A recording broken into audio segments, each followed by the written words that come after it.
up nice and high. So I'm curious. Here's the question.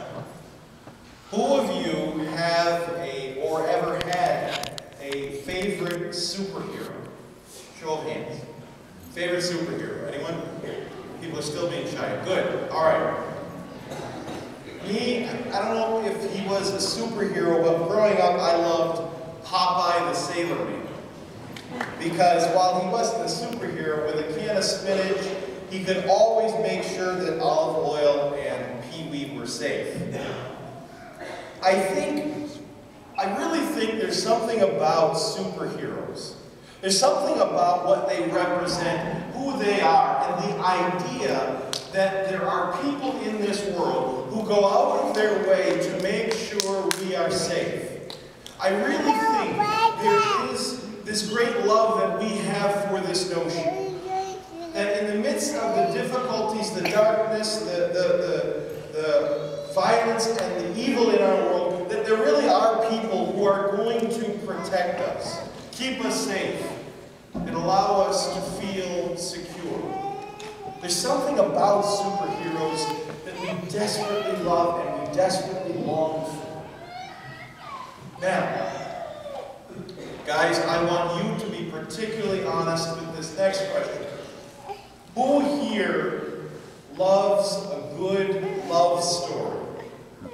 Show of hands. Good love story. Some of the fellows are being honest. Wonderful. Thank you. What is it about a love story? What do we find in some of the great love stories? It's the reality of two people who are so passionately in love with one another that whatever the world throws at them, whatever obstacles, difficulties, hurdles, trials, or whatever is there to keep them apart, that because of their love, they always overcome. They always overcome every obstacle and find a way to be together. Their desire, their deepest longing is to be united to the one that they love, and they will not let anything get in their way. This is what makes a wonderful love story.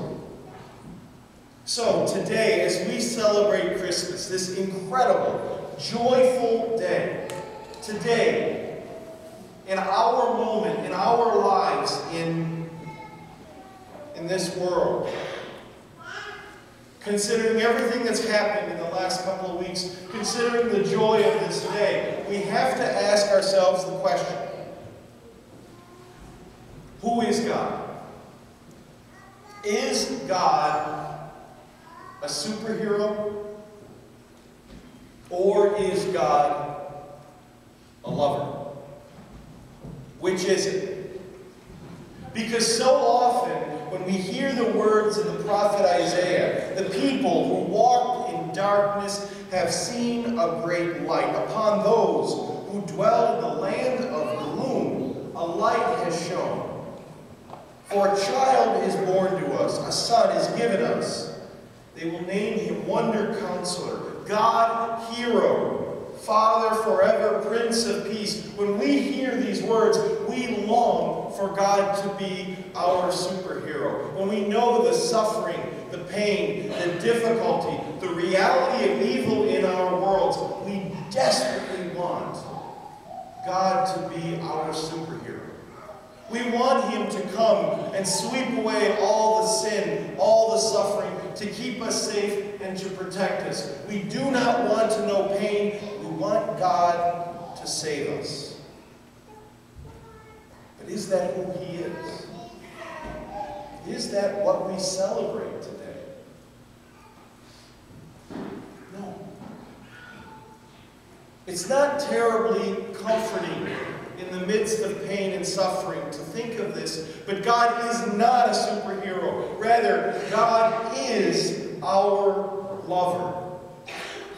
God is the one who looks at the reality of the world filled with sin, suffering, darkness, evil, and pain, and overcomes every obstacle because of his love for us, because he will never let anything come between us, because he so desperately longs, as all lovers do, to be completely united with his beloved, that he even comes to us as a child.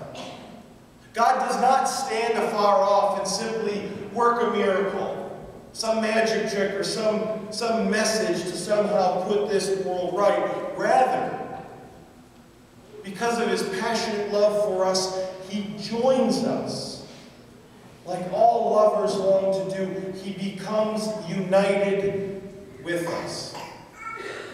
This is who God is. And in the world that knows evil, pain, and suffering, in a world that he is the light of, we sometimes wish he weren't the one who loves us.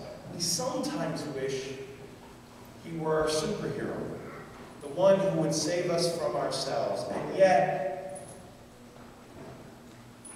he joins us. And yet, of all situations, of all places, he chooses to become human in the womb of an unwed mother.